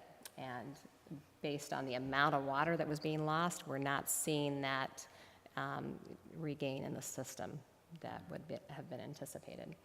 The the consultants who were supposed to be getting from the state through that grant, they were supposed to be coming, should have been there now. They are delayed, and so it looks like October when they will come, which is unfortunate. I mean, because the timing of when they were supposed to be coming would have been ideal, because we'd have that service now. So there's still, there's steps in place, but we have not found the golden answer yet. So Kelly Field was done, there was out front here, this building, was that? That's That's a So valve. that's a valve that needs to be Which is replaced. different. Which is different. The I mean, one there was, down by Papa Nick's, there's one Papa in front Nick's of the was school. was a leak, yep. So there was a leak there. And those that are was all repaired. complete and done. Yep, that's Those, been okay. repaired. So this valve here still needs to be replaced. What the benefit of that is going to be able to isolate anything that happens to the south. It won't impact the cheese plant and anything to the north. We can So that valve will be beneficial. It's going to be, unfortunately, a disruption to them when it's being repaired. But I think if they see the benefit of, at least for the future, hopefully that can outweigh the frustration. So, So, I mean, I would encourage Eric and yourself to sort of look and say, okay, they're not coming till October. Is that the best approach, to continue to wait and get this, free service, which might be the best approach, or, are there other approaches? I think Right. it's up to you and be Eric looking and at the that, team, yep. I think, to Right. decide what the best approach is. I mean, I would hate to get into winter and be continuing to look for this. I'm sure that makes it a little more difficult. absolutely. But not impossible, and it looks like that's where we're going. When this consultant comes, is there a method by which they turn off the water in different sections, or? I have to get more information about this. Okay. I mean, this is what they do. They go to these, I mean, they're coming, I think, from North Carolina or somewhere. It's a team of them that will be all around the town. I'm not sure what they're doing, and we can find out more information, and Eric might have, I'm sure Well, I he mean, has I that guess already. I'm wondering just whether, I'm sure that Eric and the crew are doing this, but whether there's just any systematic way that we can be using them the most efficiently, because we've Right. eliminated Absolutely. where we know that. And be prepared, whatever they Right. need, that they And hit we the ground running. we have discussed this. I know this is what's happened in the past, where they've kind of developed a grid system. Yeah. And they've shut off certain areas at Right. a time, so they can see if that's, where it is. I mean, it can be time consuming if those first 10 or whatever areas aren't the ones, but it at least finds the issue. So I think that's certainly worth discussing again. I'm wondering if they,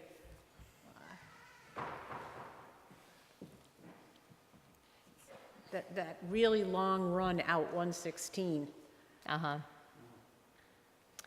Yeah. that there's just such a long run and not a lot of users, whether there's some big leak there that nobody's noticed because Yeah. it's, I mean, I think it's going to be really important for Eric and that department to really get as much information available for this team when they come in, so that they have maps and they have things to look at and know what's been done. Right. And what the ground is like in the different areas, because where we have clay versus where we, there's, so I think that's going to be important information that they're going to need to have right in front of them, rather than having to do the research while they're here, because it's a short time. I think something we need to work in is what Andrew was talking about, is isolation valves. Right, I was gonna say. we Really know need to that cordon off it's sections of town. It's the only, it's the best way to figure out at least Yeah. what quadrant of town you're Yeah. looking Right. at. So I Absolutely. think I might have mentioned it before, there's some cost associated with it, but are there one or two more of those that would be appropriate to put in to make this search be that much more efficient? Can you isolate that, properly isolate that run up the north of 116, so. Yeah, and I have talked with Eric about that, of thinking about prioritizing where would be the locations to install these valves. I think, from what I understand from him, it's about 10,000 for each one. But that We're money probably spending invested. that every month just in electricity, Yeah, pumping at least water. that would be a proactive approach rather than this reactive approach, Yeah. reactive situation that we're finding ourselves in that's really frustrating to everybody. So yeah, I think that's money that we're going to think about in the budget to Yeah. start planning for. Okay, good question. All right. Yes, Marilee? On another subject, I'm just curious, what's the status with the curtains? With the what? Curtains. Oh, I guess Andrea can speak to that. I have been missing communicating with Sparky about it. The drapes have not been cleaned, so that is the first step, is to go get them cleaned and then to get them hung. But Sparky is willing to take that on. It's just, I have to touch base with him. Unless you want to take it on. Oh, you'll probably get it done sooner than I would. Okay. All right. Any other specific questions for Renee on the town administrator report? Item 10, select board forum. Does anybody have any specific items? Well, at some point, I would like to have an opportunity to either have Frank come in or for us to be able to see documents within the police department, what policies they have regarding excessive force, what the written policies are, use of tasers, acceptance of surplus military equipment, what the training schedule is or routine is for officers for domestic violence, what specific training officers get for that, and really just a better understanding of what are police policies that are in place that ultimately we as a town are responsible for. So I'd like to know whether there's a handbook of policies that all officers have that it would be nice for us to see a copy of. All right. And those can be public. I Yeah. don't know why they wouldn't Yeah. be public documents, at least a portion of them. So that would be good.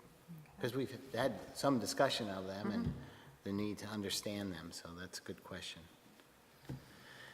Any other select board forum items? I had a couple. One, just to clarify, so there was some discussion about electric charge station on the new road that's being installed, and I think, just to understand, the road is designed, it will have the conduit run if we wanted to do that, so that's good.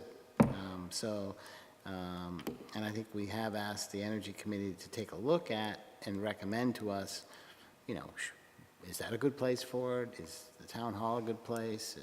What else would it be? What are the options? So that's good. So just to clarify that, that's And that brings helpful. up one thing I missed on the town. So the connector road is under construction right now. They started this week. So if you're wondering what's going on back there, Right. that's I what was it going to is. suggest maybe Front Porch Forum, something in Front Porch Forum saying, so people know, here's what's happening. Okay. That might be good. It just has to be short and sweet, that it's a little connector road required by Act 250 some time ago. The next, just a note that I'm going to make every effort to attend the VLCT Municipal Budgeting Workshop, because it sounded like so much fun. That is the September 26th. If anybody was interested, it's in the morning, 8:30 to 3:15. I've been to a couple of those trainings. Yeah, it's in Montpelier, and they can be helpful, and you certainly get to meet other select board folks. And I was curious in the way they're going to explain, the bond voting and process and all that. So,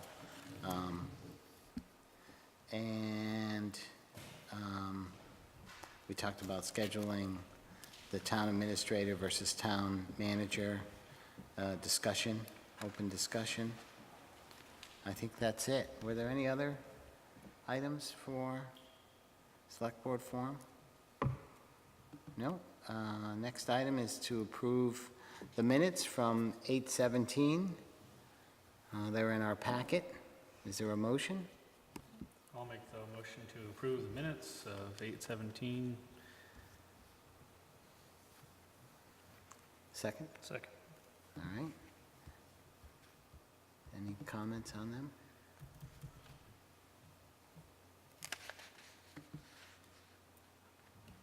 Hearing none. All those in favor of approving the minutes, say aye. Aye? Aye. Aye, so none opposed. The motion's passed. And item 12, consider approving the warrants. I'll make a motion to approve the warrants for this week. Second. Did have a question though for Renee. Yep. I think I already had it answered, I just wanted to make sure. Village South Sidewalk, that's just a pass-through? As far as, that's probably the match that the town, I'm trying to remember. Alex can probably speak to that, because It's not yeah, the invoices for What's the the Village cost on South. that? Yeah, Oh, 15,000. oh, there you go. So those are for the project management that the RPC is working on, and more recently, the design services from VHB. So they're working up conceptual plans that we're going to go to a public meeting on in later September. And then once we get public feedback, we'll go to final plans and right away. And it's a process, but that's what that's what the project is. That's what those invoices are for VHB's work over the last, since July 1. I thought the developer was paying for some of those costs? Oh, yeah. Well, what happens is if we are invoiced, we pay. I then submit requisitions to the state for 80% of those costs and submit a requisition to Alan Norris for 20%. Guess who we get the check from first? Alan, not the state. Sure. Yeah. Okay. Yeah, just to so we're not, clarify. I'm sorry, we're not paying any of those costs. Okay, Those are all being paid for by the grant and by the developer. And I think we asked the question, I mean, there's every expectation the Village North will happen, hopefully, next summer.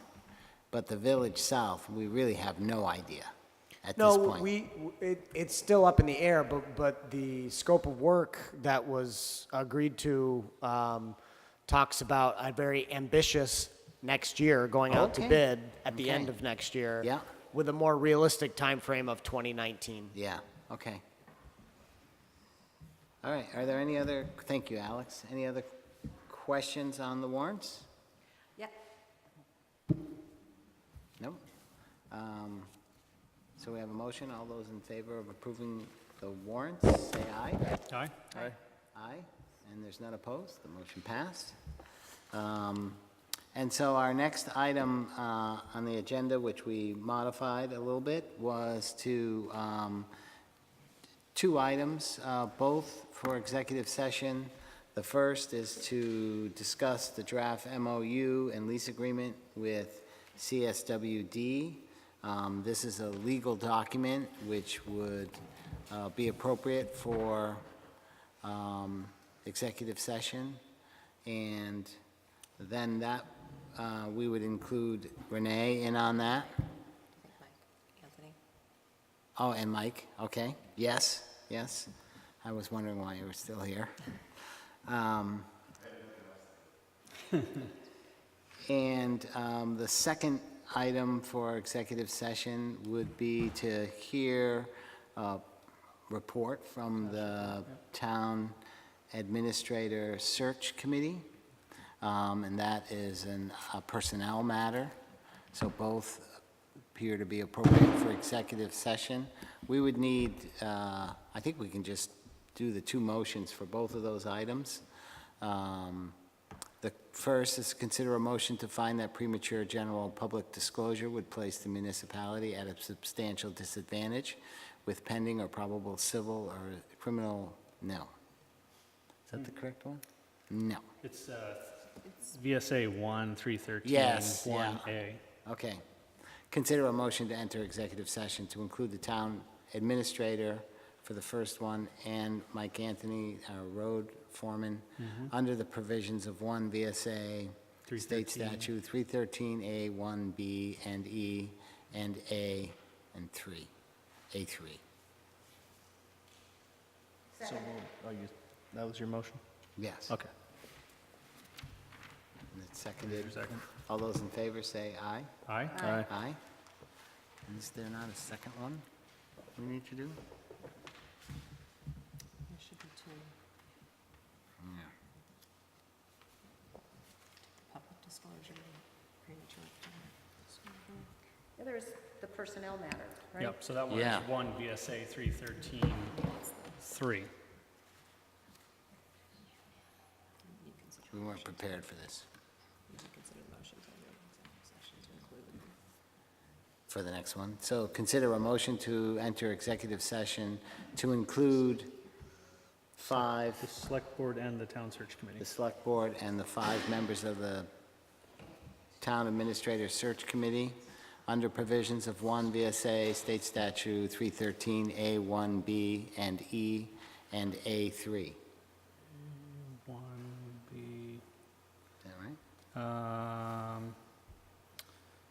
You said A1, A, B, and 3. Yeah, A1, B, and E, yes. and A3.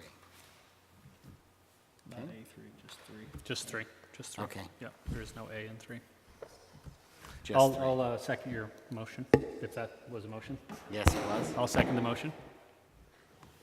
Any discussion? All those in favor, say aye. Aye? Aye. Aye. None opposed, the motion passed. I think that's it. And if there are any actions by the select board, we will come back out of executive session and make those motions. And, but for now, the meeting is closed.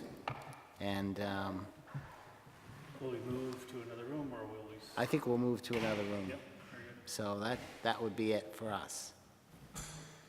Okay.